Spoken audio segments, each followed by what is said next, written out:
So good morning. We're on page 86 of Tov Reish Tzadik Daled, 5694. And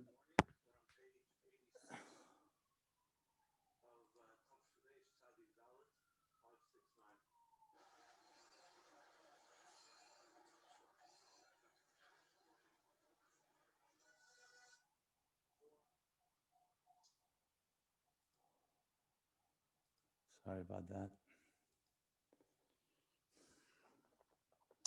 So we're discussing the Tzimtzum, what he's calling Derech Dilug, the leap of the Tzimtzum, called a quantum leap.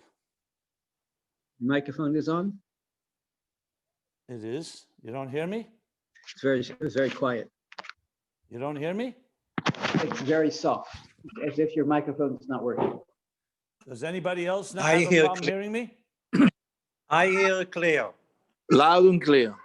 So it's everybody's hearing me loud and clear. Maybe you have to check your volume. It's clear but not loud. Clear but not. So we have clear and loud, clear but not loud, not clear and not loud. Is that correct? No, You have all the clear- Tzimtzumim. Every possible option.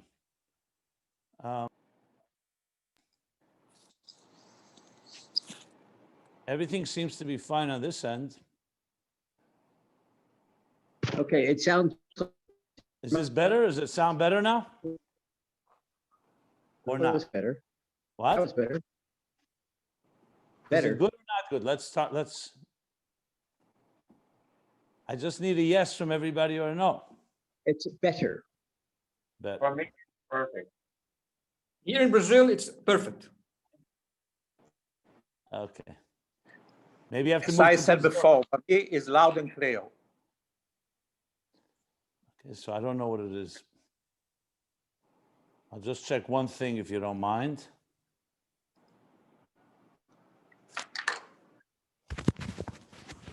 Hold on.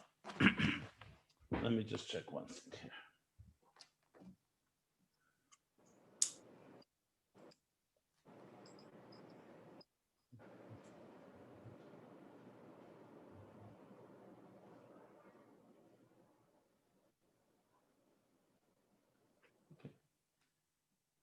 Everything seems to be fine here. Okay. Ayinbeis.com, you said, could you get the Tzadik Daled? Right. And yes, all the pages are there in PDF. Ayinbeis.com. So middle of page 86. And as I said, the language here is in explaining after explaining where the mocker, how does this chalkus begin? How do we have the concept of multitude and diversity when Hashem Echad, when there's a oneness? So we explained the source of that is Atzmus. That Atzmus has the power to create, just like it's the power to create bligvul and gvul, also ribu and ischalkus, as we explained. We're now discussing not the power of it, but the actual process of how this comes into being in a way that we make sense to us, not just kol yochel. So he says the process is that there's Ein Sof Lifnei Tzimtzum is a state of Elokus b'pshitus, where the only thing that exists there is divine consciousness, and that's it. What he calls Eir HaBligvul. In that type of environment, there is no room, in the words of the Eitz Chaim, Ein Mokum L'Metzias Eilamis. Because Ein Sof Memala Kol HaMetzias, Ein Sof HaPoshet Memala Kol HaMetzias, it's the only state of consciousness that exists. So there's no room. So the Tzimtzum deals with that. What is the Tzimtzum? The Tzimtzum creates a pause, a concealment. As he said, two effects that it has. One on the Eir HaBligvul, it causes it to recede or to be concealed from the space And we'll explain in a moment that space. And number two, it regulates and adjusts at the midah, the air of midah v'gvul, a defined energy, divine energy, originating from before the tzimtzum should manifest. So this tzimtzum is essentially what he calls is siluk. He says is the derech. It causes the air to now go through a transition. Till now, the air was unbridled and unlimited and unregulated. It was just Ein Sof HaBligvul, which of course by Ratzon Hashem, that's what Hashem wanted, a field of energy that reflects Atzmus. It's a reflection of Atzmus. Reflection, not Atzmus, a reflection of. Within that, we learned there's different levels. But now we need to cause that actual existence should begin. And that cannot make any sense if that consciousness is the only presence. So the tzimtzum causes a pause, a silence, concealment. And as a result, the that comes afterwards, what he calls is bederech dilug. It's a leap. It's not the hadroga. It's not step-by-step process. It's a leap. The energy that comes afterwards. Chazer v'hayir, yes, it does come, it returns. It's still divine energy, but it's come now with a shift. And that shift has allowed now that elikus, that elemus should be bepshitus, and elikus b'yischashus. That's the main shift. So it's still elikus. It's still godly. It's still a godly energy, and it's a very intense level. And it's the highest levels. Remember, we're talking about levels higher than Ak, and definitely higher than Akudim and Atzilus and Bria, Yetzirah, Siyah. But the Tzimtzum has made a radical shift. A shift that now another consciousness, which relates to existence, has now emerged. Until now, it was all about expressing godliness. Okay, so relatively speaking, that's the shift. He calls that b'derech dilug, shalei b'hadraga. These are exact words. B'derech dilug means through a leap, and shalei b'hadraga is essentially, that's a leap. It's not going b'hadraga. Hadraga means step by step by step. And he says this is an important word, important. It says, the inyan asiluk shenasa de'tzimtzum hu achol l'mokim pani. So when we say the word the whole, the empty space, what are we referring to? We're referring to this tzimtzum's effect of concealing the light in a full sense of the word, to the point it's called siluk. Removal, but we know removal here means intense concealment. So for all practical purposes, the light, and that revealed light that was there, so-called post-tzimtzum light and post-tzimtzum consciousness, pre-tzimtzum light and pre-tzimtzum consciousness is for all practical purposes not existent. It's existent, but from the point of view of the recipient, the student, it's a siluk. And that's called a chol l'mokum pani. So if you visualize it physically, that's why I keep going back to the example. It's the silent pause, is the silence that the teacher imposes, allowing the student to sit in his presence, or the students, before he begins a stream of consciousness. So a shift has happened. Till now, the seichel of the teacher was flowing infinitely. In the nimshul, it means Ein Sof HaBligvul. And now the tzimtzum has created a silence, like a hefsek, and it's in a form of now whatever comes next is going to be a leap. It's not going to be just a regular smooth flow. It's still going to be the consciousness and the intelligence of the teacher flowing, but it's come now after a pause. And that makes all the difference. So we're discussing now a moshel for this. He's actually going to the moshel. What exactly is kfitza v'dilug in physical example? The difference between walking and jumping and leaping. So we learned yesterday, he says, Kamayel derech moshel, someone that leaps from one place to another. That's not sad achar sad. It's not step after step. A step by step, and you're physically speaking. You know, someone takes, let's say you want to go from to point A to point B, it's 10 feet apart. So the usual way is you go walk step by step, 1 foot after the other foot. As we're soon going to explain, 1 foot's on the ground, 1 foot moves. That's called walking. Standing, you're not moving at all. Walking, you're moving, but you're moving step by step. What about, is there another way to get from point A to point B? Yes, a leap. You jump. You jump, so you go from point A to point B without the step-by-step process. A jump is, as we're going to learn, is a type of chol, a mokum pani, because your feet are lifted from the ground.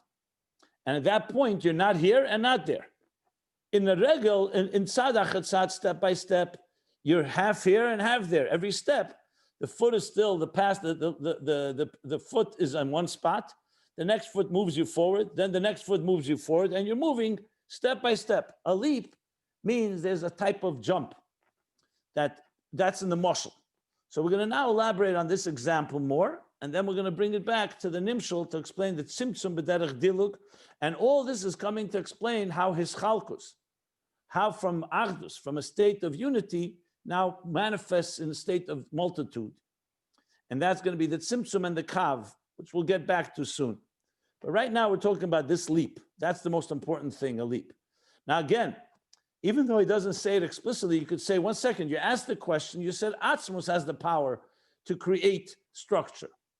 But that's the power. We still want to understand it as best as possible, which brings me back to the pardes, that the understanding we're having now is actually going to help us also understand that the pardes answer was, he said, in teretz maspik. He said it was not a sufficient answer. But he didn't say it wasn't an answer.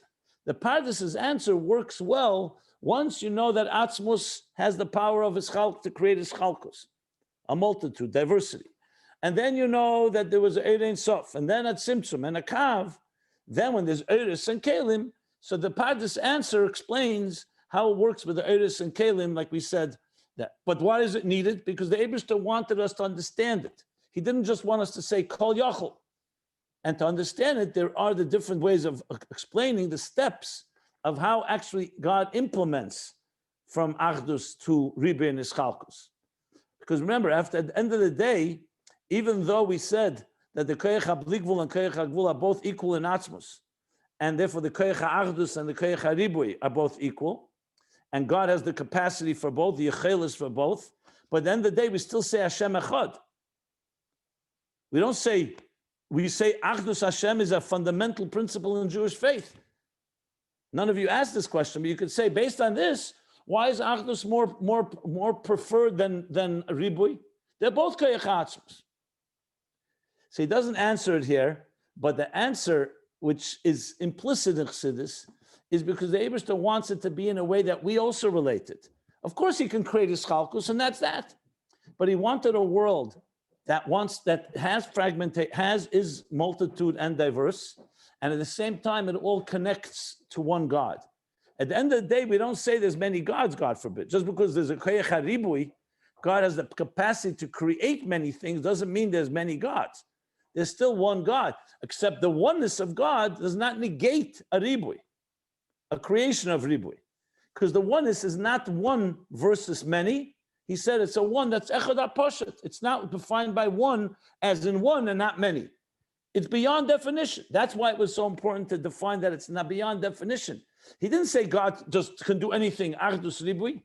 Even the Achdus is beyond definition, and the Ribui is beyond. Since it's beyond definition, everything emerges from Atzmos.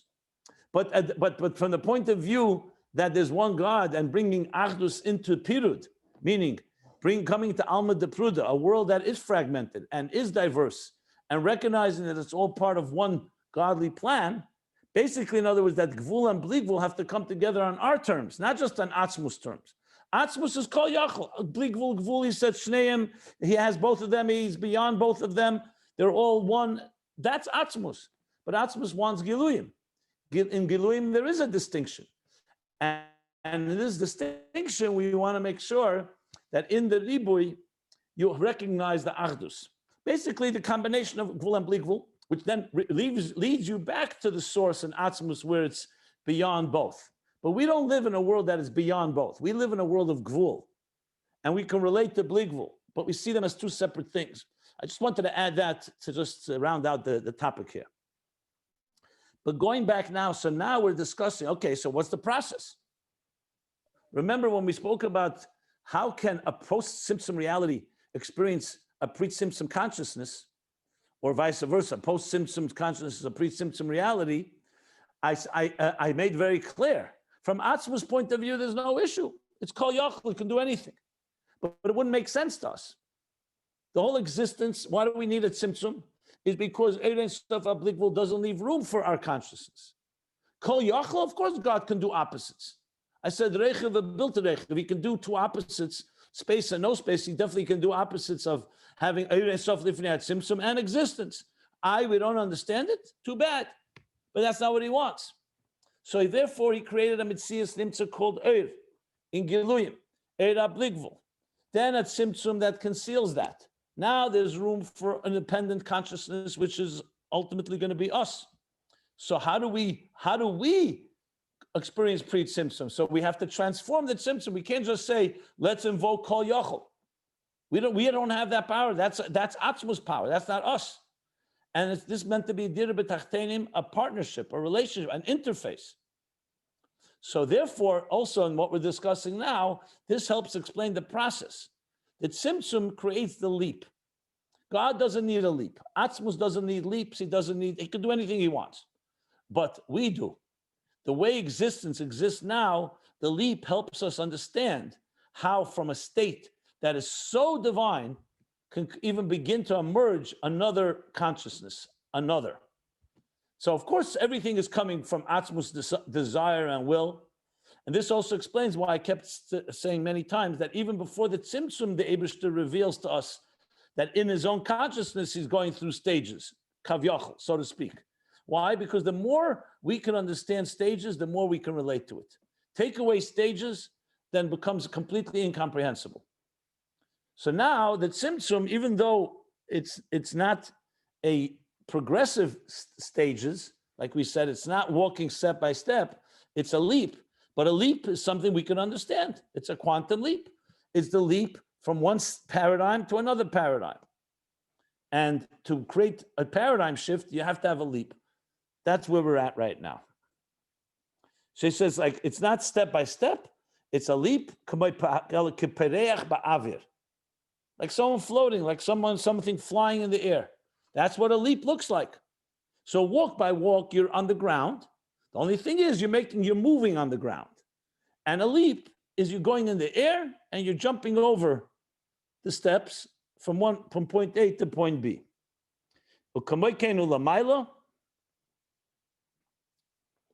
And I'm just reviewing what we learned yesterday. Same thing as Lamaila, that what? That the Eir that comes after the Tzimtzum, Shenimshach Eir derech dilug haTzimtzum. So the Tzimtzum is equivalent to the sleep. If it would be step by step, you would not be able to go into a new paradigm. It would be basically Eir Ein Sof, Lifnei Tzimtzum, Bli Gvul. Maybe you can diminish it to some extent, but you don't have a new state of being. You're not going to have a paradigm shift. You're not going to have a quantum leap. You're not going to have a new independent consciousness emerging. Because as much as you diminish Eir Ein Sof before the Tzimtzum, you need a qualitative shift. As I said, to go from Elikuz b'pshitus, that the divine is the only reality and everything else is a novelty, to go to a reality where it's the opposite, where the glove is significant, and that basically that there's elam is b'pshitus, that the existence is now a given, that requires the leap. So delegat simsu shalei ba'adrega v'alidezeu bo b'chinas ischalkus. So even though Atzmus has the power of ischalkus, but in Giluyim, ischalkus and Bli Gvul are not the same. So that's what the Tzimtzum does. It accounts for this leap toward ischalkus. So if you really ask the question now, how did from Achdus come ischalkus? How did from unity come diversity? The first point would be Atzmus has the power to do that. But the second point would be that the process came through the Tzimtzum and then the Kav. And then Eris V'Kelim, as the Pardes explains. V'hainu, and they explain further, this means that the Tzimtzum doesn't just limit the light, because if it's Magbal She'er, it's a step-by-step process. Kim She'er Atzmei Babi Ischalkus. So it's not just a limited energy. It actually, the Eir itself is now manifesting in structure. Chachma, Bina, Keser, Chachma, Bina, as we learned earlier. And why is that the case? because the derech dilug. The tama dovarhu lefishat tzimtzum. I'll just read the next two lines and then we'll continue. The reason for that is because the tzimtzum comes in a form ba b'derech dilug, in a leap. It comes as a leap. A leap is a shift from one state to another. Va'esh b'derech dilug, and a light that comes in form of a leap, meaning a light that is preceded by a tzimtzum, a complete concealment. Hine efen hamshachase hu ben efen acher legamri mikamoi seder hamshacha shebederech gili.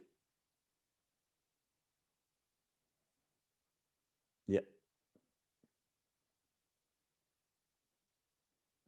That when something comes through a leap, not through a regular step-by-step process, it comes completely in a different way when something comes b'derech gilui, meaning not through concealment, but gilui, step by step, I'm revealing a little more, a little less. Like I gave the example of the dam. The dam, it's not just you're channeling the water and diminishing its flow, you're stopping it. And then after the stop, it starts again. That stop and start is the leap he's talking about. So it may not sound like much when we think of it in terms of water, because the water that comes out the other side of the dam is still water. Well, remember, the kav and the air that comes after the tzimtzum is still light. But the pause has allowed for something else to emerge, another consciousness. I gave the example with Moshe Rabbeinu, that Eibishter makes a hefsek ben parsha leparsha. Why can't the Eibishter just slow down? Because he needs to leave room for the makabel, in this case Moshe, the student, to really just absorb, digest it, absorb it, process it, and then he can go back and say, okay, let's continue now. So this pause creates room for the other. And I'll just give an example in relationships, and it may be very helpful for this purpose.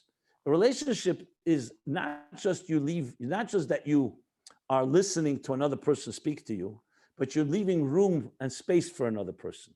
Very often couples will say, my husband, or my wife for that matter, does not leave any space for me.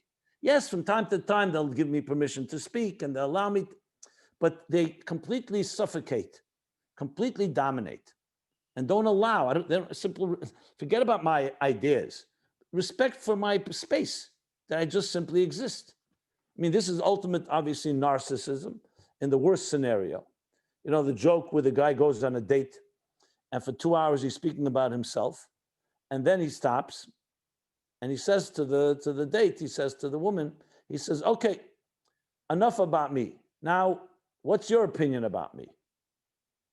So yes, you could say, okay, he's giving her his opinion, space to speak, but it's about him still.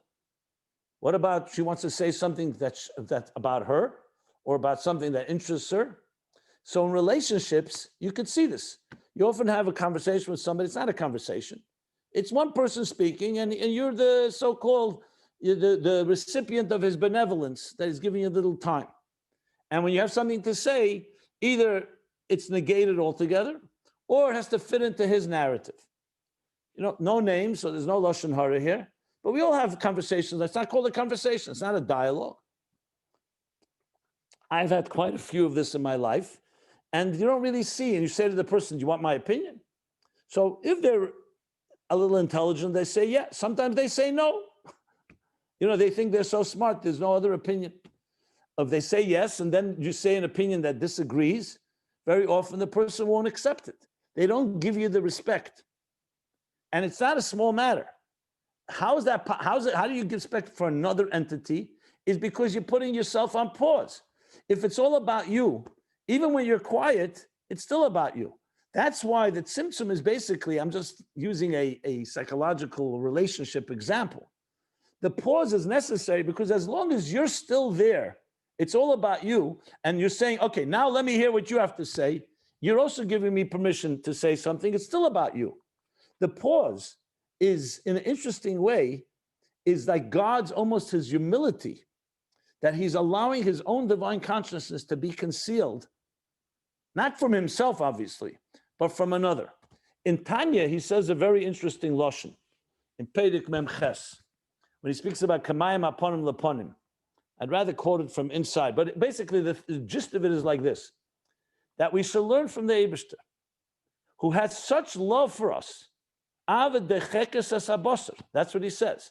What's avad dechekes? Love can cause your flesh to actually contract.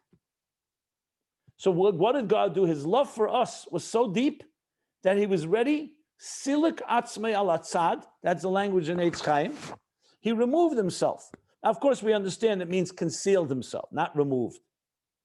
It's not kipshute, it's not simple kipshute. But his love was so deep that he, in a sense, silenced himself to allow for another entity to emerge. That's what he says in Tanya. So, kamayim aponim kaponim, kamayim aponim leponim, kain leva adam la adam. That we too should respond, that we put aside our interests on behalf of God. That's what he says. It's a very powerful statement, because Alter Rebbe is taking a haskoladik concept of tzimtzum, which is very theological and cosmological, and it's all about, and turning it into a very human relationship. That real love means that you're ready to put yourself aside, your opinion, your feelings, your presence. And you can say, what do you mean? My presence is very important. God's presence is quite important too. And yet, he's ready to silence himself, so to speak, in order for another to emerge. He says that is the essence of the tzimtzum, and therefore we too should do the same. We put ourselves aside, our interest, to serve God and do what God wants. Kamayim aponim leponim, kein leva adam l'adam. So essentially, to apply this, applying Chassidus, applied Chassidus, we're applying it that the tzimtzum is not just a gradation, a progressive diminishment, step by step. It's a real leap. It's a total stop, a total pause to allow space, the chol l'mokum panui, in which existence will emerge. And it's really the ultimate act of love. You can go a step further and say, what's a deeper love? When you're giving to your partner, or when you quiet yourself and allow your partner to emerge and the dignity of their presence. So most people would say, 1 second, when I'm giving, I'm bringing something, I'm being mashpia. The greatest act of love is when you really completely and utterly respect the dignity of another, even if it's not in your particular interest or you not even agree with the person. But that's what love is. You allow space. Very often, and I hear about this all the time, children say this, spouses say it, and that my parents don't give me the space. My spouse doesn't allow me to be me. They want to control. There may be good intentions because you're afraid the person may make a mistake. But many adult children will say this, that my parents, they were afraid that I would do something wrong, and they completely controlled me and never let me spread my wings. Now imagine a parent would not let a child walk step by step on his own. When a child learns to walk, you're afraid your child's going to fall. So you hold your child's hand all the time. What do you think is going to happen? That's not chesed. That's control. What you want to do is tell the child, you walk on your own. I'm right here for you. I'll catch you. Walk to me. I'm right here. Support. There has to be that element where you let go. And that's like a tzimtzum. You let go to allow the other to be. That doesn't mean you don't love them. That doesn't mean you're not kind. On the contrary, that's the ultimate act of love. The ability to let go. Now, you have to also know when to let go. Obviously, if you let go too much and you're completely oblivious, that's also not. When the Eibishter made the tzimtzum, he didn't forget about us. But like the Rebbe said, that sikha I quoted from Tu B'Shvat, Tov Shalom Etes, when the parent hides from the child, it's an act of love. It's not an act of hate, God forbid, or concealment. It's in order to bring out the child's ingenuity on his own, let him find the parent. Of course, Hashem could have Rachmanis and say, why would I put my child through that? But that's the ultimate kavanah, that you, through your avodah b'koyach atzmei. So the tzimtzum, if you're seen ostensibly, you can see it as a type of almost like a painful thing. God is concealing his presence and all that leads to. But when you understand it in this context, it's the ultimate act of love, but it's an act of love through concealment, not through revelation. With the goal, obviously, being a deeper revelation and a deeper connection. So I just wanted to put it a little in context. So this leap is actually the leap is allowing for another entity to emerge. And that entity, what he calls is chalkus, diversity, structure, and so on. That's what the tzimtzum does. Okay. So again, ha'ir, that the tzimtzum, but that the eir, because the tzimtzum, that everything is bederech dilug, it's a leap. So if eifan amshachose, so the light that emerges afterwards, hu be'eifan acher legambri. Why? Because it's now a makabel. There's a eir makabel now involved. Eifan acher legambri mekamoi seder amshachos shebederech gili. Then the orderly progressive transmissions that are but in the form of gili, meaning revealed and less revealed and more revealed and so on. The yuvan zeh, and here we'll continue. The yuvan zeh al pi moshel gashmi. The truth is, he already mentioned this moshel, but clearly he's going to go in more detail. We'll understand this with a physical example. In the distinction, the difference between walking and jumping or leaping. Hiluch is walking, kfitza is leap. The kasha'adam helach, the darke, when a person is walking on his way, meaning a person's walking on whatever path he's taking, whatever the road he's traveling on.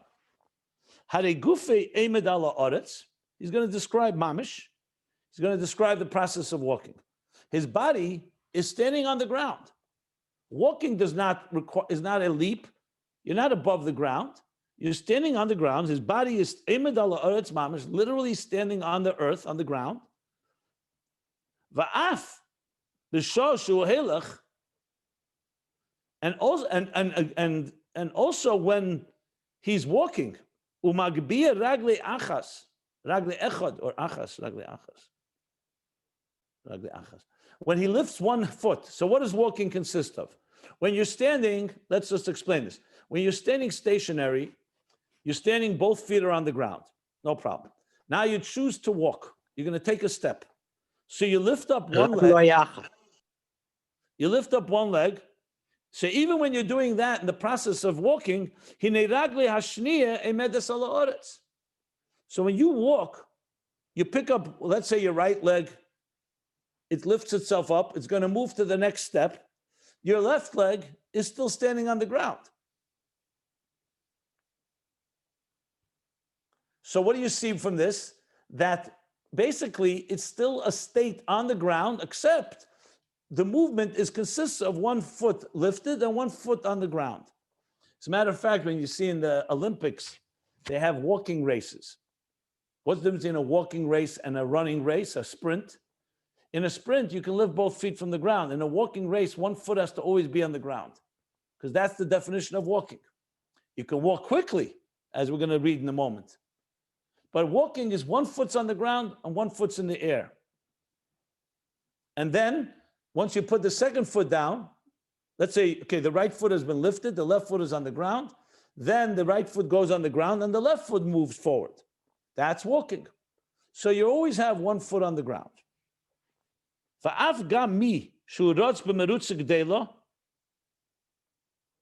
And even somebody who's running quickly, very quickly,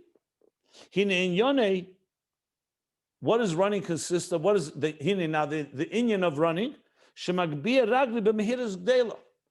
All you did was speed up the process. It's not like you changed anything, so you're doing it very quickly. You can walk slowly, one foot you move, then the next foot, you ever see people who walk slowly? You could also walk or run very quickly. And when you're doing that, he says you're just moving the feet quicker. You're lifting up the foot in a faster way. But with all of this, even when you're walking quickly or running quickly, one leg, one foot, right or left, Eimid ala oretz, is standing, is on the ground, v'ragli hashniya ba'avir, and the second leg is in the air. That's the definition of walking. Now I know you could say when you're running, you do have both feet up in the air, or if you're running, there is a leap. But clearly, he's talking here about quick walking. Rotz doesn't mean running through leaps, but basically like a running walk, if you wish. That's clearly what he's saying here, because he wants to keep one foot on the ground. Okay. In other words, it's not sprinting. The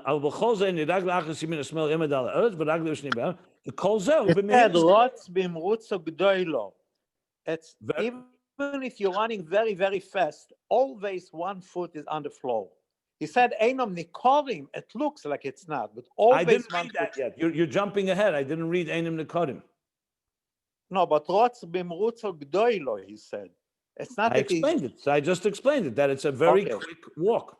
Yeah. Okay. Even if it's running, but it's a running with one foot on the ground. Yeah. The kol zeh hu b'mehiras gdela. All this is happening. The fact that you, for example, if someone's looking at it, you may not see it, is because it's happening very quickly. Built in the kodim kol kach nigiyas ragli ba'aretz. And it's not so obvious how one foot is always touching the ground. Because if someone's doing this very quickly, you won't even notice it. But he's saying the fact of the matter is, this, which is not sprinting and leaping, is just very quick motion. So it looks like you're moving in this, and you could even miss that the foot is on the ground. That's what he's saying here. But clearly he's talking about a running walk, not a real leap or sprint. We'll get to that in a minute.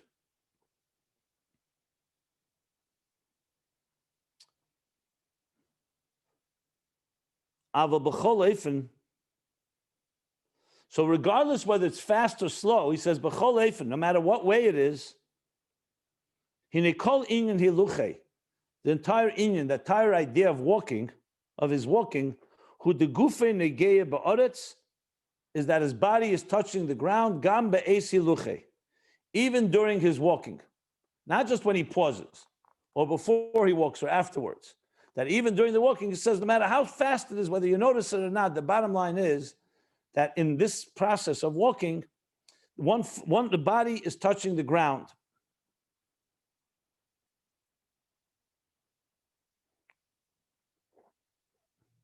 Now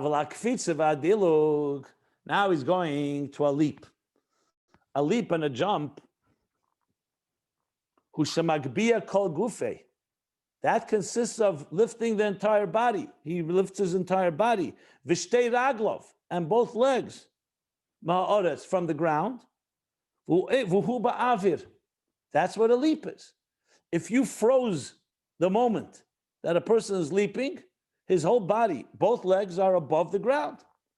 If you froze a fast walk, as fast as it may be, you'd see there's always something touching the ground. So the leap per se, while you're leaping, the whole body and both legs are above the ground.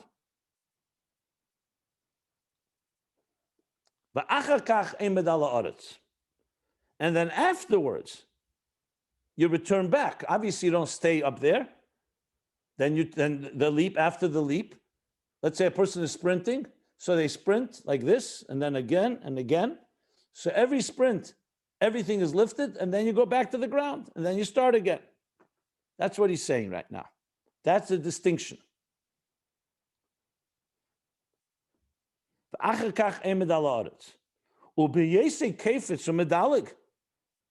And while he is jumping and leaping, meaning before he lands on the ground,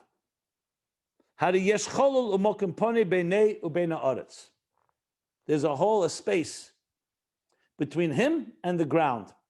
When you're walking, there's no space. It's maybe a fast process because there's always something touching the ground, one leg.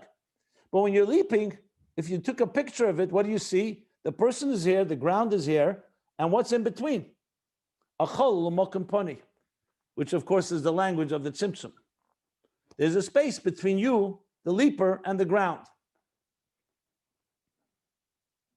A very literal example. But we'll see. Let's just continue. So zechol l'mokum panei between the person, beinei, between him, ubeina aretz, and the ground. Okay. That's the mashal. He's now going to go to the nimshal and explain two types of hamshachas. One b'derech halicha and one b'derech kfitza. So the mashal is clear. Now, here's the nimshal. Ukamoy ken yuvan, and similar to this, we'll understand be'efen hamshachas l'mayla, in the manner in which l'mayla the hamshachas are transmitted. That there's two types. The yesh b'zeh beizeh fanim. That there are two forms or two types of transmissions. Ha'echad, basically one is going to be like walking and one's going to be like leaping. Ha'echad, the first one is amshachas ha'er v'agili b'derech seder shtalshus. That the transmission of light and revelation is in a form of a seder shtalshus. Shtalshus simply means cosmic order, a progressive order. That's seder shtalshus. Shtalshus comes from the word shalshelas, like chain, links in a chain. So it's progressive links. They may be a long chain and it may go very far, but it's still linked step by step. There's no leap in general. It's a linked process. That's the first type of hamshachas. So the Eir V'Gilui is flowing. It can get diminished, it can change, but it's in a flowing progression. Shu hamshacha me'ila la'olol. This is the transmission from cause to effect. Ila v'olol, of course, an expression we hear very often. Not as unlike yesh ma'ayin, which is a leap, obviously. Ila v'olol means cause and effect. So you could have ila v'olol, many, many steps, cause and effect. You know, the most simple example, you ever see a very sophisticated piece of engineering, machine. You press a button, then a whole process begins, an assembly line. The levers start, then the wheels turn, and the springs this, and it's a whole thing. It's a progression. That's called cause and effect, cause and effect, cause and effect. And it could be a process that can go for a long time, or a long space, or for a far distance. That's, and he explains how it works. The chitzenia shebe'elyon, the outer dimension of a higher level, nasa pnimius l'tachten, becomes the inner dimension of a lower level. So let me explain that for a moment. Chassidus talks about it a lot.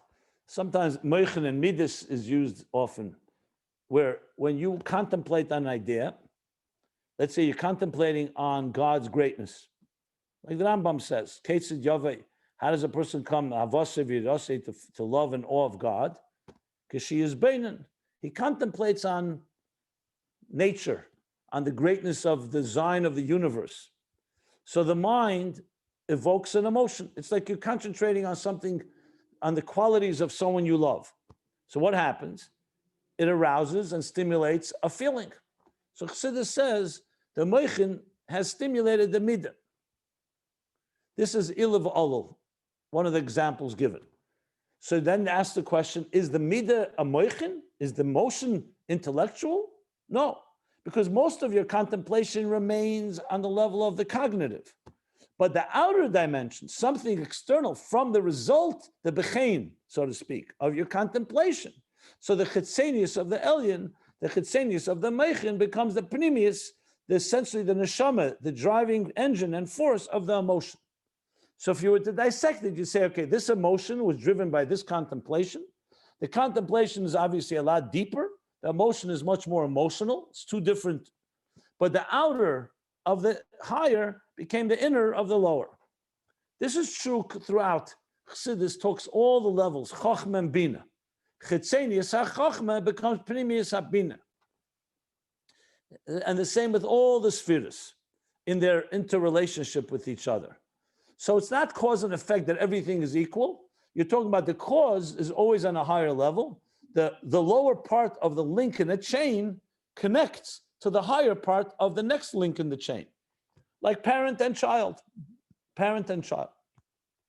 So essentially, the lower of the higher becomes the higher of the lower, or the outer of the higher becomes the inner of the lower. If you need more explanation, I can give more examples, but I think it's enough, unless somebody wants me to elaborate more. This is the process of walking. This is one leg is always connected to the ground before you move the next. So it's a progressive, it is definitely movement. It's hamshacha, he says clearly. But it's hamshacha b'derech hishtalshlus.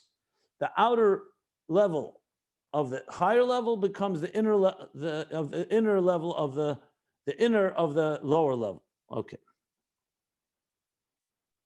It's like a muscle of mute. There's no change in quality, just in quantity, it seems. I don't know. I would wait to see how he finishes the subject before I comment on that. Okay.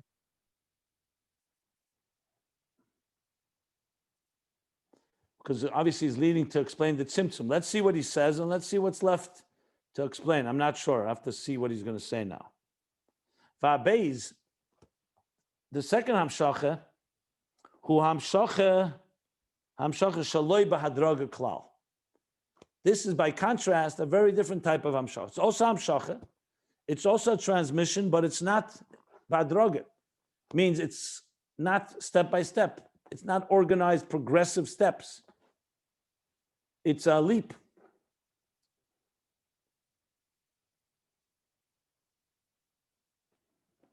Okay, see, he's going to give another example. Wow. In Ayin Beis, on page 941, where this is taken from, I believe there's more elaboration on this. But let me just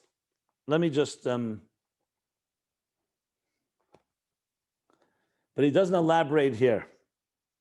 The only thing he says now, brings it right back to our topic. Which of course is the tzimtzum.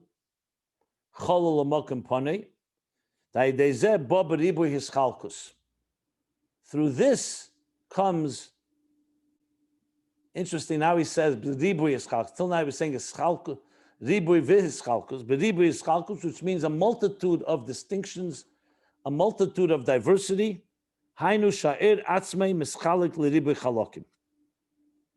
Going back to his opening line before the mashal, that the eir itself breaks down to many different levels.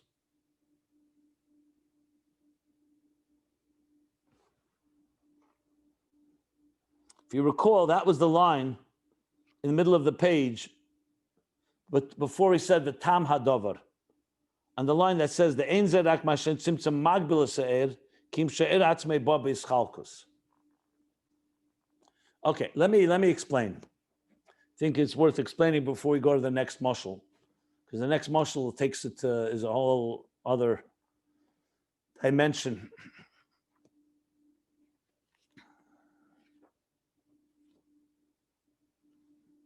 I'm just looking for an example that would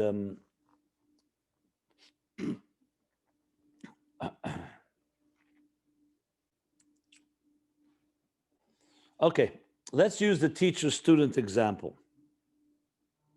Teacher-student example, which fits to the whole discussion, because remember we said the teacher needs a tzimtzum from the bligvul, from the infinite, to get to allow space for the student.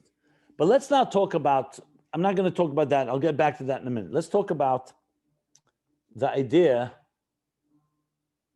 of the teacher is teaching the student. Like we all go to a class and we learn, let's say, a Masechta in Gemara. And if whatever level you're on, you're learning it. And then the semester ends, the next year. Now you don't just learn another Masechta, you're going to learn with a new level of depth. Because you're older, smarter, more developed. So in this teaching process, you could have a teacher who's teaching an idea. And yes, every day or every week or every part of the semester, he's adding, it could even be new ideas. But you cannot say that you've moved to another paradigm, to a whole other way of understanding things. Then it could be the same teacher or another teacher, but let's say even the same teacher now realizes the students have now earned their way, that they can now hear the whole thing in a new way, new dimension. Maybe without the same examples and so on. So now you're talking about not a orderly type of teaching, Aleph, Beis, Gimel, Dalet, but we've moved. Like after you teach children Aleph, Beis, Gimel, Dalet, then comes Ben Chamesh LeMikra. Now you can know how to read a verse with Rashi, Ben Eser LeMishnah. Mikra and Mishnah from Aleph, Beis, these are leaps. If you would continue learning Aleph, Beis all your life, you would never get to a pasuk. You need to go now and say, we're going to take the letters we learned and we're going to learn how to shape it into a sentence, and then we're going to learn the psukim. Now, when you read a pasuk, Bereshis bara Elokim, it's not just Beis, Reish, Aleph, Shin, Yud, Sof, a bunch of letters. You understand the meaning of the word. This is, relatively speaking, a qualitative jump. It's still not an infinite jump, I'm given. But I just wanted to use examples of orderly progression to the point we're going to take you to another dimension. A more obvious leap is when we start learning Chassidus. I pointed this out a number of times. In yeshiva, when we started learning Chassidus, which is, you learn a little Tanya here and there before Bar Mitzvah, but after Bar Mitzvah, they start the classes and Tanya and other things. One of the big problems, I would say, is we learn Chassidus just like we learn Nigla, just like we learn Mishnah and Gemara and Psukim. And no one ever says, no, but Chassidus, you need to think differently. You cannot think, it's like one guy once told me, yeah, I learned Chassidus, there's Lamates Malachis and there's Eser Sfiris. In one sentence. What's the problem with that? He compares the 10 spheres, he thinks are like 39 malachas, like tangible things. You have to think outside of regular time and space when you start learning Chassidus. The Eser spheres are not 10 eggs. It's not a dozen eggs in a container. It's spiritual entities and spiritual entities that don't occupy space and time. So you tell me, once you go from your mind, from a place of from tangible space and time and space, to abstract time and space, that's a leap. There you need, someone has to tell you, we're going to think differently now. We're not going to speak the same language. You can't apply yesterday's rules to today's paradigm. And the ultimate example is Rab Zera in the Gemara Baba Metzia, where he fasted 40 fasts, 100 fasts, to forget the methodology of Talmud Bavli in order to be able to gain the methodology of Talmud Yerushalmi, as the Rebbe explains. He didn't forget knowledge. Knowledge does not contradict more knowledge. Methodology does, because the approach of Talmud Bavli is through questions and probing and answers and arguments and counter-arguments. Meaning, b'machshakim, you start with confusion, darkness, questions, a lot of shakavitari back and forth. The derech eirish, it's called Chassidus er chayzer. It's refractive light. It's coming from the bottom up. Er yasher, Talmud Yerushalmi, is much more direct. It tells you the ideas. So it's two different methods completely. That's why you had to fast. Fasting is like a tzimtzum. It's a dilug. You can't just walk. So when you have to shift your mind to a different type of paradigm, you can't just say, you know what, I'm just going to do what I did yesterday. They say about Einstein that he was a postal clerk. But one of the things he did that no one had done before, he dreamed. He imagined. Some said because he did not have a formal physics education, he was not trapped by the gradual progression of academic, of the formal structures. It's people like that can think out of the box because they're not defined by something that came before them. One of the things of innovation and originality is not being shaped by what happened yesterday. Obviously, all knowledge builds on prior, but you have to be able to take a leap of imagination. I don't want to quote an anti-Semite, but when they asked Henry Ford, how much market research did you spend when you released the first Model T, the car, the first automobile, he said $0. Because if I would have done market research, people would have told me they want a quicker horse. Nobody would tell me they want a car. Steve Jobs of Apple used to quote this a lot. They asked him how much Apple market research you do. He says, no, they don't. They wanted market. If I did market research, they want a better rotary phone. In other words, sometimes the previous can help you to the next, and sometimes you don't want to build on a previous because you'll always be trapped in a way by that gradual progression. If the Rebbe approached the world and Yiddishkeit after 1950, after World War II, in a so-called gradual progressive way, not lechatchila riber, who knows what would have been.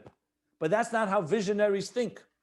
Visionaries think about how we can change the world, and you cannot do that if you're going to just go by the gradual step-by-step. Is there a need for step-by-step? Of course there's a need. That's why there's amshacha b'derech hadroge. But you also have to have the leaps. So interestingly and paradoxically, the Ein Sof before the Tzimtzum is no leap.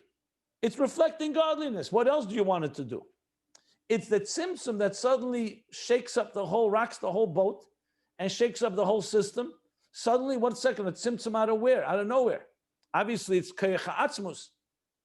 But what does the Tzimtzum do? It pauses, it stops everything. We're going to create a new reality now. We're going to create another, a Zulas, another consciousness.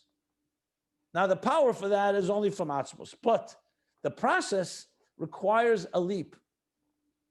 I remember when the first websites were being developed, and then they went to Web 2, Generation 2, in the universities like MIT and others, the tech universities, they insisted that websites have to be built by people who did not use a website in Generation 1, because they would continuously try to tinker with the previous.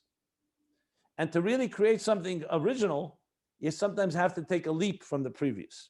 I'm just giving some examples to understand a bit of the two different approaches. Paradigm shifts do not happen when there's gradual progression. Disruption leads to dramatic change. A pandemic, yeah. We wish it wouldn't be with pain and loss and health issues and death. But it's the disruption of existing systems that allows for a paradigm shift to emerge. And that's why you see, why did the Jews have to go through Mitzrayim? Kur HaBazel. Kur HaBazel is called a smelting pot. They had to go through the pain of 210 years or 88 years or whatever the number is of real suffering. Obviously, we all don't want that, but Chassidus says, talk about the language, yesh, ayin be'emtza. There's no way you go from a yesh to yesh without some leap. Even the Alter Rebbe, the Rebbe Rashab says in Teira Sholem, a very strong statement. He says, it's hard to say this. The Rebbe Rashab says, it's difficult to say this, but Yutas Kislev, the imprisonment of the Alter Rebbe is al derech, the olive producing its best oil once it's pressed and pressured. So in a sense, the Alter Rebbe's challenge, being in prison, which was not a simple matter, brought out the best in him. He said, it's difficult to say. That's the Rebbe Rashab's words. It's schwer zu sagen. But that's what he says. And it's not the only case. We know this throughout. Yud Beis Tammuz, the Frierdiker Rebbe said that after Yud Beis Tammuz, there'll be completely new Giluyim Chassidus. Some say actually this Hemshech, which was written and delivered just 7 years after Yud Beis Tammuz, was one of the examples of that. So we don't understand the mystery of why pain and why difficulty leads to such unbelievable growth, but that's how it is. And the Tzimtzum is the first place it happens. Atzmus, God himself, imposes this Tzimtzum. As I said before, it's an act of love, but it's an act of love that's going to lead to a lot of challenges, to put it mildly. But ultimately, its goal is to bring the deepest connection possible. So in that sense, that's the two processes. Walking step by step is very good for integration, for pnimis dika avoida, for internalizing, because you need to walk step by step. You can't just take a leap. Leaps are for paradigm shifts, for radical changes. That's when leaps are necessary. Mamai lamata, the tzimtzum was the first leap, and that's why it creates a chol l'mokem panei, that you're not on the ground, you're up in the air for that moment, and that allows you to get to a new place in a new shift. Obviously, in leaping, you're not necessarily getting to a new place. It's the same ground. You're just going faster. But it's a muscle.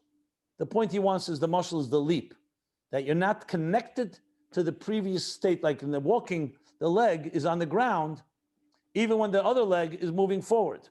Here, no, you're not on the ground. There's a leap. It's a shift.